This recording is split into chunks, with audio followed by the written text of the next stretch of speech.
A scripted video from me while I'm living in Thailand? You guys better be prepared for this one. Lakorns. Simultaneously great mindless entertainment and single-handedly the most toxic piece of Thai media ever created. That and those rapey Wattpad fanfics that get turned into BL shows. As someone who got into Thai series almost 6 years ago now, started with BL, then went on to watch non-BL shows, it was only a matter of time until I made it to lakorns. The first one I watched fully was for my man Joss Weyer, called lakorn, which is honestly still one of the least problematic lakorns I've seen and one of the most enjoyable ones as well. Since then though, we've gone off the rail for sure. Today I want to talk about some of the lakorns I've watched through their problematic tropes. While the term lakorn has been adopted to mean any kind of Thai drama by many, it actually originally means Thai soap operas. Those soap operas have anywhere between 12 to 50 episodes that last between 50 minutes and 2 hours each and air 2 to 3 times a week. Those were basically all that Thailand produced until about the 2010s, when GMM Grammy, the company between GMM TV and Nadao Bangkok, started producing more and more series. An early example of a very popular series in Thailand is of course Nadao Bangkok's Hormones, which was a real phenomenon in 2013. Nowadays more series than lakorns are being produced in Thailand, and while series have adapted to the streaming demands, most of them airing both on TV and also on a streaming platform like WeTV, VU or iQIYI. Lakorns usually air on TV and then are put on YouTube before maybe airing on the streaming platform of the channel. And in terms of tropes, while both Thai dramas and lakorns have very problematic tropes, lakorns are just another level because they're really caged in the same old storylines. Whereas thankfully Thai series have really become much more open and free nowadays. Similarly, the budget and quality greatly differs between lakorns and series, now more than ever. Lakorns being filmed on less good cameras and with a lot less creative direction as well. That being said, lakorns like In Family We Trust or To Serve With Love really show that you can do a lakorn that looks stunning. And overall, I just really feel a want from lakorns to become closer and closer to series. And I think at some point they will just merge and lakorns will cease to exist as we know them. And finally, an aspect that I've actually touched on before is that lakorns are actually soap operas that are respected in Thailand, contrarily to most soap operas in the world. On the one hand, they're definitely seen as overdramatic and unrealistic, but on the other, every huge actor in Thailand comes from lakorns. Nadesh, Yaya, Mark, Mario, Baifern, all of these actors have proved themselves through lakorns and not series. And I think this contradiction that those actors are considered better than series actors comes from the fact that lakorn, while fucking over the top, contain a lot more emotion than series in general. Like, if you ever watch a lakorn, it's basically the main leads crying for 18 episodes. So you really need a lot of stamina and talent to be a good leading actor in a lakorn, which makes lakorn actors' job really praiseworthy. And I gotta say, I've rarely seen a bad performance in a lakorn, at least from the main leads and usually from the whole cast. So, but all of that to say that lakorn audiences tend to skew older. Listen, lakorns are for boomers. Here, I said it. Lakorns, with all of their problematic tropes, their views on women and queer people, their focus on status above everything else, scream boomer to me. And frankly, I wouldn't have an issue with it if the message wasn't so harmful. So, shall we go?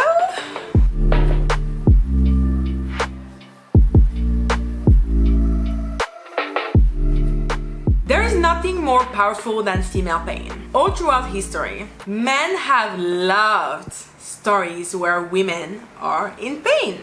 The drowning of phobia being represented hundreds of times in classical painting. The almost pornographic aspect of women getting killed much more brutally than men in horror movies. And much more. And lakorns are no exception. One thing about them is that you're gonna watch a woman cry no matter what. Thankfully, you also watch the male lead cry, which is nice that they're allowed that while still remaining beacons of masculinity, when usually crying is reserved only for female characters, or mostly for female characters. That being said, this female pain is often pointless in lakorns? Honestly, it's just there so the viewers can feel something, but not necessarily because the character is actually gonna grow from it. Let's take Sawari, which is gonna be the main example for today because that show was fucked up. About a woman who seduces her rapist for revenge.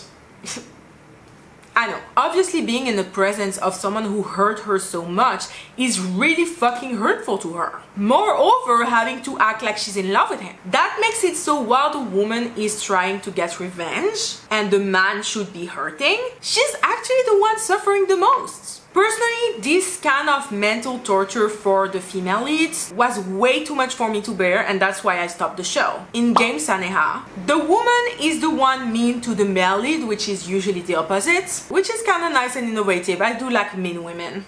They're very attractive to me. But anyways, through an agreement she makes, she agrees to give away her son to the male lead and has to deal with an enormous amount of postpartum depression as her son was given away as soon as she gave birth. And I know what you're gonna tell me, but Axel, that was her choice though. And yeah, it is, but she's a fictional character. The writers made that choice for her. The writers who wanted to mentally torture her into realizing she's in love with the male lead, instead of having her realize it on her own. Especially since before the birth she already had done tremendous growth, so it really wasn't necessary. Female pain was the goal. And finally, one of the most infuriating lakorns I've ever watched, rtion 5, has the male lead essentially holding the female lead hostage and forcing her into marrying him to get revenge against her father. That show was despicable because the male lead is truly so unlikable and has almost zero redeemable quality. And once again, the psychological torture of a woman who's just trying to protect her fucking family was way too much for me to handle.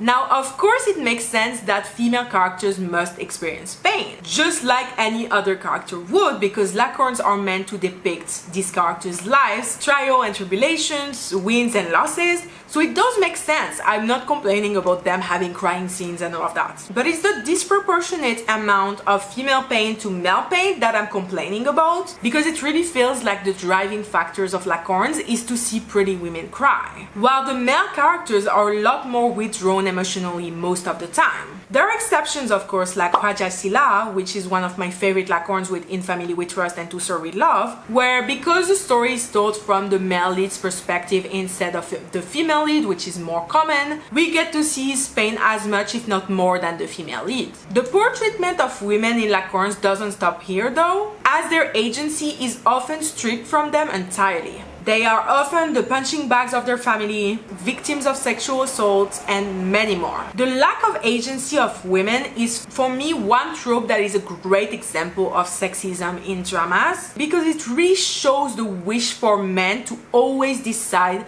the fate of women, even in fictional form. And to be clear, this lack of agency isn't present only in lakorns. A lot of Thai series have it too. For example, Love at First Hate, one of my favorite straight rom-coms, has the father of the female lead marry her off to the male lead after he sees them kiss. In the end, he reveals that he knew all along that they liked each other and that the male lead was a good guy, so he forced them to marry in order to just speed things up.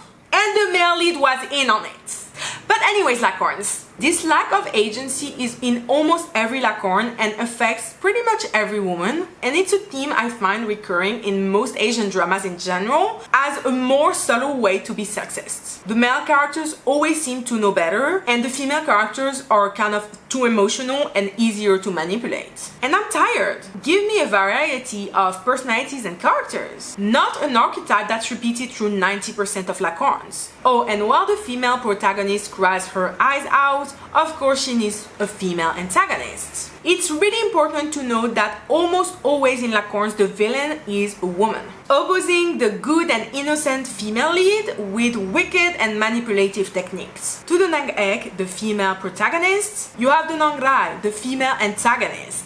Not only is pitting women against each other in literally every lakorn kinda sexist, but it's also interesting to note that the Nang Rai has almost always the same character traits. She's an archetype just like the female lead, and also it just really screams to me Madonna horror complex, as the villain will rarely hesitate to use her body to win, while the female lead is seen as this little virginal, little innocent thing that wouldn't hurt a fly. We love pushing women in boxes. The sexism in lakorns is pretty much present in almost every scene, but it's also kind of hard to decipher because it's just so common, and living in this patriarchal world has really just desensitized us to misogyny. The other themes we're gonna talk about though are a little less discreet than that.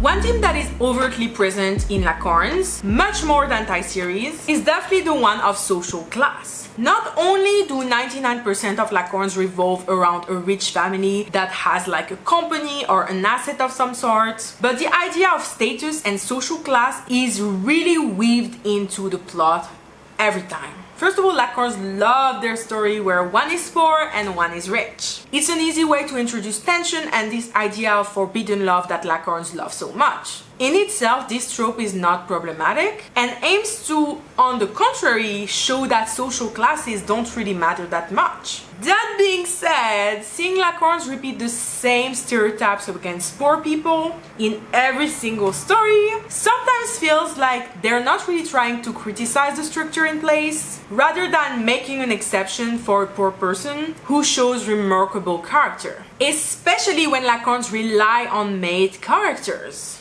Those characters are either catty or helpful, and most of the time sees their employer as a very generous benefactor to them that are extremely loyal to. Even though, let's be honest, those maids or servant characters are basically their employer's slaves. Many times before, I have seen maid characters prioritize the family they work for above their own, and all they get in return is a thank you from their employer. This character of the loyal and faithful servant, much like a dog, is infuriating to me and does absolutely nothing to challenge the social hierarchy. It is to be noted that the only love stories between a maid and their employer is when someone actually rich and affluent is pretending to be a maid. As a half Lebanese woman who has grown up to see Filipino and Ethiopian women be taken advantage of by being maids in Lebanon, this particular issue has always infuriated me. And to be clear, it's not the issue of paying someone to work in their home that bothers me. It's the unrealistic idea that underpaying someone that you treat like a slave will get you unadulterated obedience and devotion. I hope someday we get to see servant characters as more in lakorns, and more importantly, I hope they will be able to shake the social status obsession present in lakorns.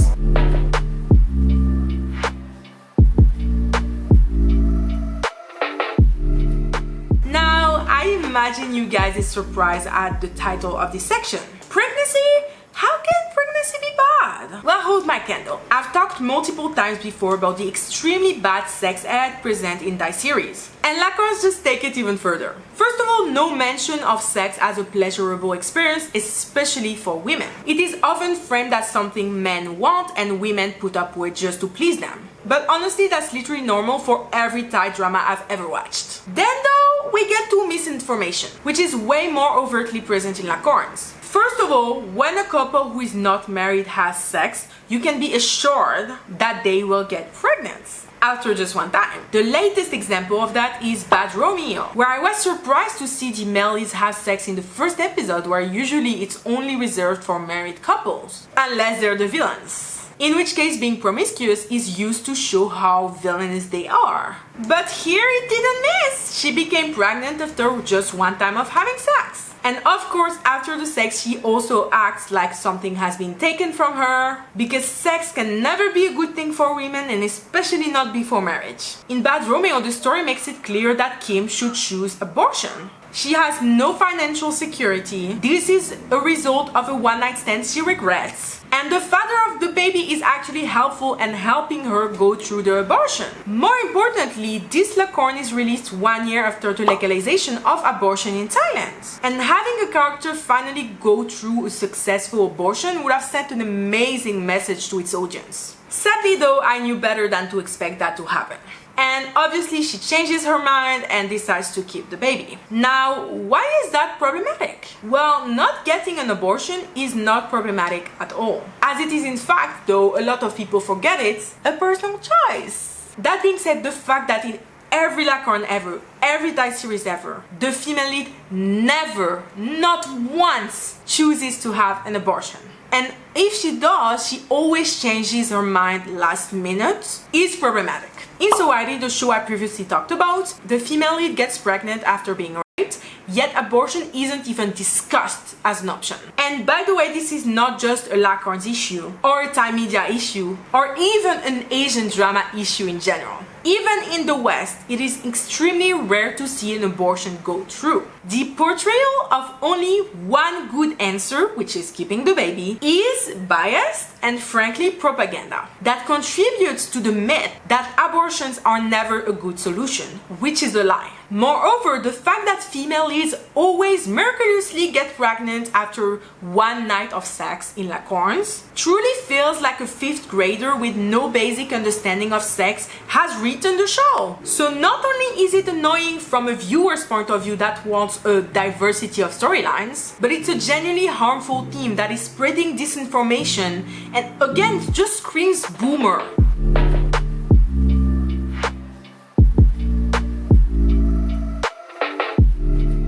So contrarily to Thai series that are like super gay like BL, or even straight rom-coms that almost always have queer side characters, lakorns are painfully straight. Once again, boomers clearly don't like minorities, just saying. But once in a blue moon, lakorns will have a gay character. And contrarily to most BL shows that don't even acknowledge their characters' sexualities, lakorns make it all about the gay, and almost never in a good way, because it's almost always about how not accepted by society being gay is. Actually, the first gay character I saw in a lakorn was in Chwa Tong Mon, which I watched for Of Jompon, and is his only other canonically queer character besides Afghan. But he's not the only queer character of that show, because the main character is a gay man who is dead and comes back as a ghost to inhabit an innocent girl body and kind of find out the truth about what happened for him to die. While the gay character is definitely dead, which is a pattern for lakorns, he's still the main character and extremely lovable,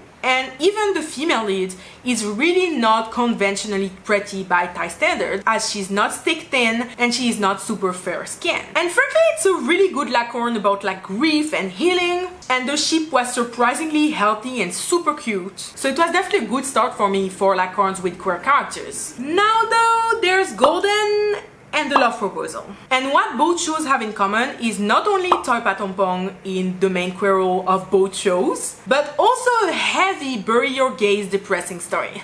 In Golden, for which I only watched the gay storyline, so honestly it was actually my first lakorn ever, Toy's character is closeted and engaged to Pan Pan Sutipa, while also having an affair with this incredibly manipulative and like terrible character played by the actor of Dave from My Are You. And in the end, spoiler, Toy's lover ends up killing himself at his wedding, making Toy realize that he can't hide himself anymore and come out as gay. While I didn't want Toy to end up with that guy anyway because he was terrible, this message of one gay gotta die for the other to finally accept himself was just so disgusting to pass. Then we have The Love Proposal, which I actually really enjoyed until I realized where it was going. Toy plays again a closeted character who marries his brother's crush without knowing. He also has a toxic ex, which is a pattern, and is outed by his cousin through a sex tape. And no, I am not telling you the plot of Young Royals right now. Toy's character ends up committing and dying, and in the end, surprise, we learned that he didn't commit suicide, he was murdered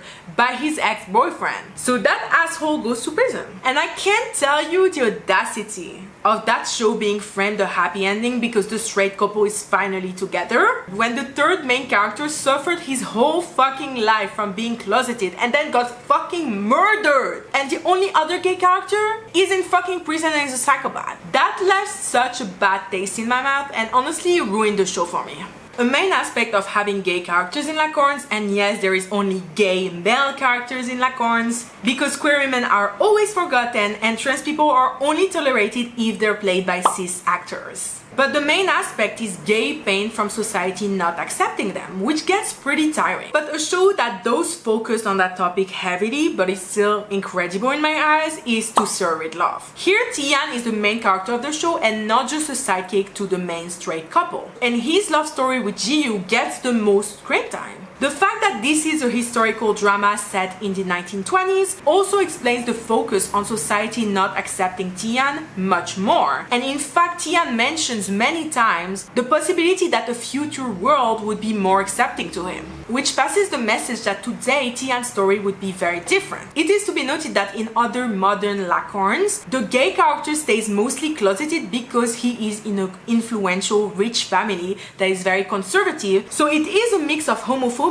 with social status and class. And overall, while this is a sad show about queer people, they get their happy ending and their family has to be accepting for them. They don't have to shape themselves to please others, but others have to adjust their way of thinking and accept their family member. So it is a really great message for this show. And honestly, I could do a whole analysis of that show. I just love To Sorry Love. Like, it's the latest lakorn I finished and I loved it. And last but not least, I know I said that queer women never get any representation, but they kinda do. There's this lakorn called The Root with Kausu Pasara and Chris Orwang. Well, the latter plays a sexual predator on Kao, who has changed from straight to liking women because of an abusive relationship with a man.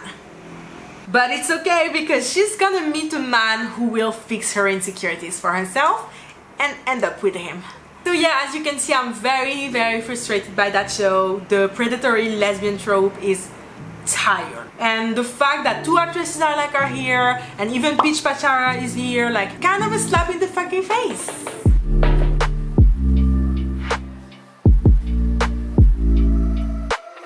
And now, last but not least, by far the most terrible scene of lakorns, we have, of course, sexual assault. It's important to say that Thai series as a whole have a problem with sexual assault. And yes, one day I will make a full video on the topic. But just like the other topics portrayed in today's video, it's also present in regular Thai series. But lakorns just take these problematic issues and just crank them up a little bit. For sexual assault, let's start with the number one lakorn trope, slap and kiss. It's such a used and common trope in lakorns that it has its own tag on sites like My Drama List. And honestly, I can count on the fingers of one hand the lakorns that do not feature this trope.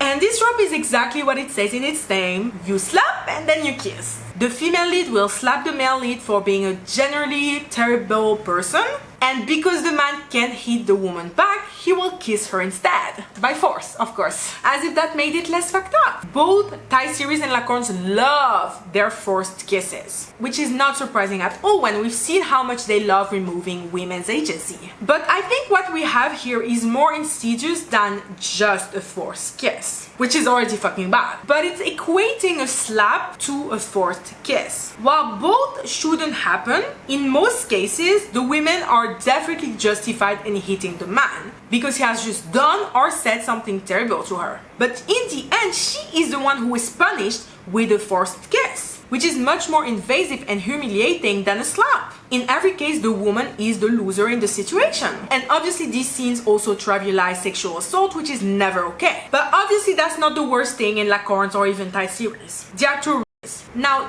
rape is overtly present in Thai media in a way that's not really common in the West, where it's rather ignored and kind of a taboo topic or used purely for shock factor. But Thai media uses it as a way of either making the male lead look like a hero for rescuing the female lead from almost getting raped, or as a simple plot point to stir the drama, proving once again that women's drama is just seen as content and not an actual plot point that should be developed. Let's go back to Sawari again. The main show I'm discussing today, because it's truly the most fucked up, is the story of a woman who is betrayed by her friend who drugged her and sold her to a man who then her while she was unconscious. She becomes pregnant from that, and once again abortion isn't an option. She just moves to her aunt's house in America and gives birth. When her kids are old enough, she comes back to Thailand and meets her rapist again.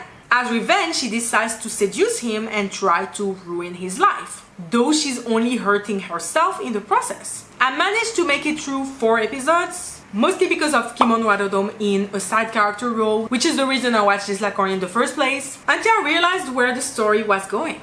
It wasn't a rape revenge story like I had thought. Instead, it was a love story, and they were trying to redeem her rapists. And that, folks, is the most disgusting story I've ever witnessed from Thai media. Apart from Tarn Type and like maybe Big Dragon, but let's not talk about PL right now. And I don't have any other sexual assault examples from lakorns, simply because I avoid the shows featuring this topic like the fucking plague. But I guarantee you there's a lot. I filter through so many shows because they have the rape tag on my drama list. I would really recommend this article called Rape Culture in Thailand that discusses this problem and uses lakorns as examples. This article especially highlights the existence of two different words to express rape in Thai. Khomkhon is the criminal act of rape as we know it in the West, but there's another word, plum, which means forced sex but does not really equal to rape, which tells us a lot about why rape is so overtly present in Thai media. Anyways, I will link the article below so you can check it out for yourself, because I really think it's really interesting and explains a lot.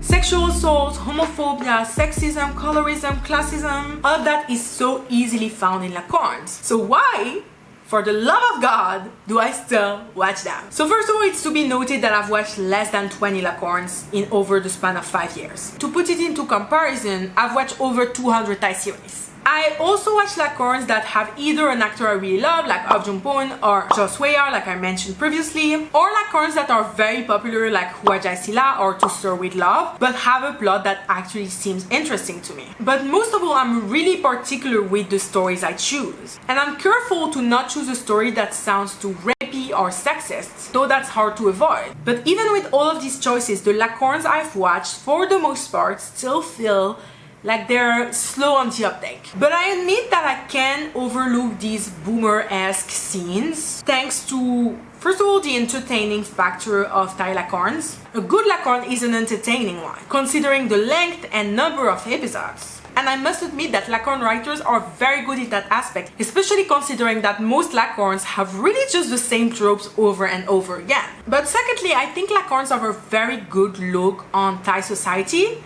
Maybe not a very modern Thai society, maybe more like it was 20 years ago, with status and class mattering a lot more than I think it does now. But it's really interesting to see how those big, rich families in Thailand function.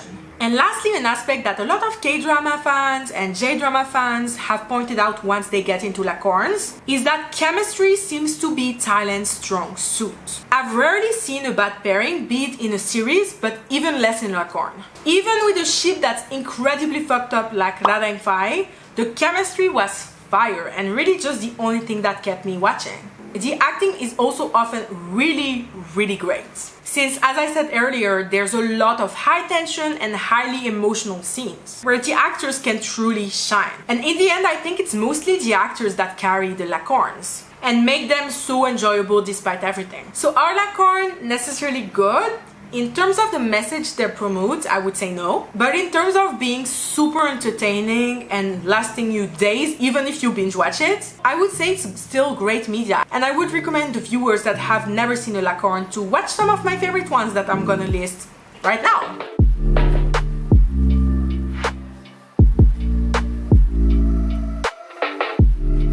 In Family We Trust. This one doesn't even feel like a lakorn except in its theme of a rich family owning a company, which is why it's my favorite. Just such a good cast, excellent performances, and a mystery that stays intact until the end. Couldn't recommend it more. Huajai Sila. Such a good story that will keep you on your toes while having a beautiful love story and incredible performances. This is giving very much classic lakorn, but elevated. It's great. To Stir With Love. My new favorite. Such a compelling story with beautiful, lovely characters and great production and acting. To me, it's simply you. Such a wholesome show about family and community more than romance, even though the ship is also really sweet and healthy. It's very different from any other lakorn and also fun as hell. Gemra Kaukun. This is a very basic lakorn with cheating, crying and revenge, but it works really well thanks to stellar performances from the female lead and the villain. Chwamang Tongmon. Such a lovely little show with good lessons and unlikely protagonists for lakorns, which is really pleasant. Full House.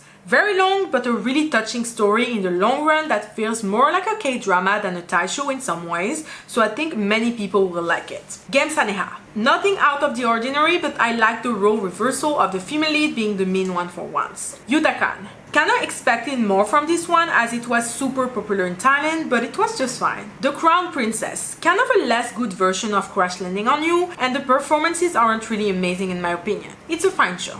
Bad Romeo. I love Mario and Yaya together so much, but apart from that, this was an extremely frustrating show that I almost dropped about 5 times. Radang Phai. Great acting and chemistry, but very frustrating male lead and story. Sowari. I've already said my piece about this one, it should be deleted off of the internet. So to conclude, I don't want to cancel lakorns. I do think they're very slowly growing and evolving, and shows like To Sir With Love, Tramong Tongmon, and In Family We Trust really prove that. So I really hope we start seeing more changes to the usual plots and problematic tropes, because I really felt the need to make this video calling them out. I still hope you enjoyed it, I'll see you next time and have a great day.